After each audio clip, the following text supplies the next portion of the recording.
going to go through the new changes since the upgrade on the 31st of October 2022. So let's start with the changes to the widget names. So first of all, we've got the clinical documents, which have changed their name to Miscellaneous Reports. So let's have a look here. So this is the widget that used to be called Clinical Documents. It still shows the same data, it's just the title of the widget has changed.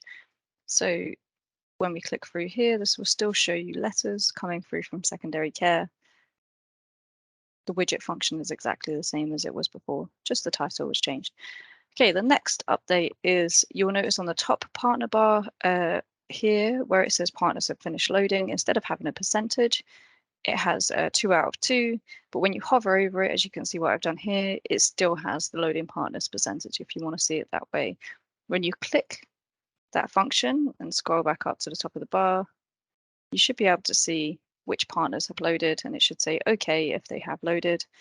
It may say NF or ND if there is no data available for that particular partner. If none of them are showing data, then it might be that the patient has expressed their right to object. The second part that has changed on this demographics part is that the MRNs, source MRNs, has just changed place slightly. When you click through to that, you can still see the source code. So this is basically the hospital codes or something that they use locally to identify this patient rather than the NHS number. So this is incredibly useful if you are trying to follow up with a patient, for example, in one of those hospitals. When you call up, given this local number instead of the NHS number, might be an easier way of identifying them. Okay, the other things that have changed is under your results, you will now see that these are color coded. So for results that are outside of the reference range, so that's above or below, they will show up as red. When you hover over them, as you have seen before, you should still be able to see the values in the results. Anything that is shown in black means it is within the reference range, or there is no reference range available from those who provide us with the results. So you may need to just dig into a bit more detail there. If you're expecting to see something slightly different, just hover over them or click through to be able to expand those.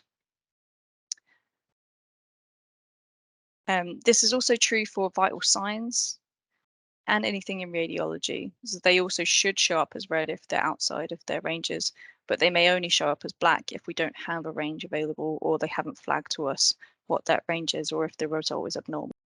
Finally, the problem list is now a condensed version of both diagnoses and problems that was shown before. So this will pull through both things into the same area. So you should have a list of current active problems here that is pulled through from the secondary care data. So you can still click and expand those and get more idea of where that information came from, who's providing that, what the problem is.